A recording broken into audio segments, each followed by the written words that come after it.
కాదు, మనసులో ఉన్న భావాలు కదా, భావాలకు అతీతంగా ఒక అడుగు అయిపోలా.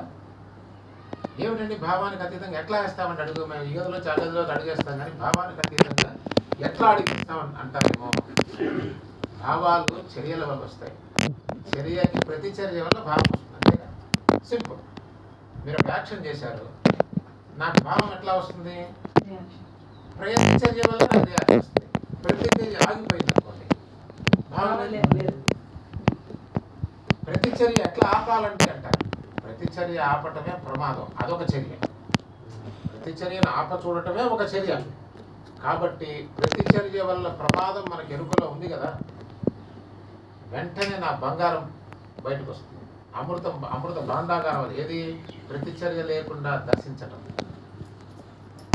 ఇది దర్శనం అంటే. అంతేగాని గురికి బిడుగుంటే చూడటం కాదు, ఇది కాదు దర్శనం. లోపల ఉన్న రియాక్షన్ ఎక్కడ ఆగుతుందో అక్కడ దర్శనం ప్రారంభమవుతుంది. అది ప్రభవించిన రోజున మీరు ఎక్కడున్నా సరే, ఏ స్థితిలో ఉన్నా ఒకే స్థితిలో ఉంటాం. అప్ అండ్ డౌన్స్ ఉంటాం. అలలు లాగా మనసులో ఆలోచనలు ఉంటాయి. స్థిరమైన మనసు ఎక్కడ ఉంటుందంటే సముద్ర గర్భంలో అలలు ఉండవు, చాలా గంభీరంగా ఉంటాయి. అందుకే గురుస్వరూపుడు చాలా గంభీరంగా ఉంటాడు. ఎందులో గంభీరం అంటే జ్ఞానం భయపెట్టడానికి కాదు, ఆయనలో కదలికలు ఉండవు. ఏ కదలికలు? రియాక్షన్ అనే కదలిక ఉండదు. ఆయన ఆడతాడు పాడతాడు, సాయిబాబా మంచిగా జోకులు వేసాడు, ఆయన మంచి హాస్యప్రుడు సాయిబాబా. ఎందుకంటే వాళ్ళకే తెలుసు ఆలజాలంగా బతకడం, మనకి తెలియదు. వాళ్ళకే సరదాగా ఉండటం ఎలాగో తెలుసు, ఆనందంగా ఉండడం తెలుసు. మనం ఏమనుకుంటామంటే ఏదో పిచ్చి పనుల వల్ల మనం ఆనందం అనుకుంటాం కదా, దాంట్లో ఆనందం లేదు, దుఃఖమే ఉంది. ఆనందం ఎప్పుడు వస్తుందంటే భావాతీతమైనప్పుడు. గుణాలు ఎక్కడ ఉంటాయి? త్రిగుణరహితం. ఇదేగా మనం చెప్పేది, చెప్పేది కదా. దానిని బాగా మనసుకు పట్టించుకోవాలి. ప్రధానంగా మొదట్లో పూజలు అర్చనలు ఇవన్నీ అవసరం. అవి లేకపోతే మనసు ఎక్కడ నిలబడుతుంది? ఇప్పుడు మనకి అది చూస్తే అంత సుందరంగా ఉంది, చక్కగా పూలు అలంకరణ, ఇది అవసరం.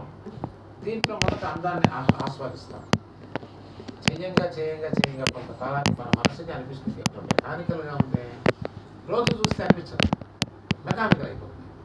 మెకానికల్ కానిది నిత్య నూతనమైనది, ఎప్పుడూ అందాన్ని ఒలికించేది ఆ భావాతీత స్థితి.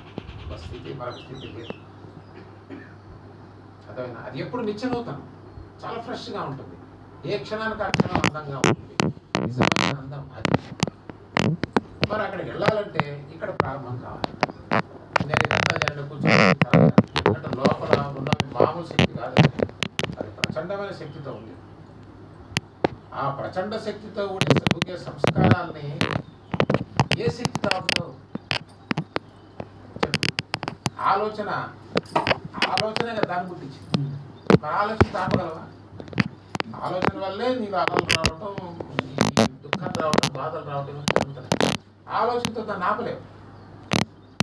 ఆలోచన కన్నా గొప్పదైనటువంటి ఆ దృష్టితో, ఆ సత్య దృష్టితో భావం వస్తే నేను డిస్టర్బ్ అవుతాను. ఇది పరమ సత్యం. ఓం నమో నారాయణాయ అనే మంత్రం ఎంత గొప్పదో ఇది అంతకన్నా గొప్పది. ఎందుకంటే ఓం నమో నారాయణ కూడా ఇక్కడికి పట్టుకోవాలి. భావాతీత స్థితికి వెళ్ళడానికి ఓం నమ శివాయ, ఓం నమో నారాయణ ఇవన్నీ కూడా ఏం చేస్తాయంటే ఆ భావరహిత స్థితికి తీసుకెళ్తాయి. భావరహిత స్థితి గుర్తుపెట్టుకోండి.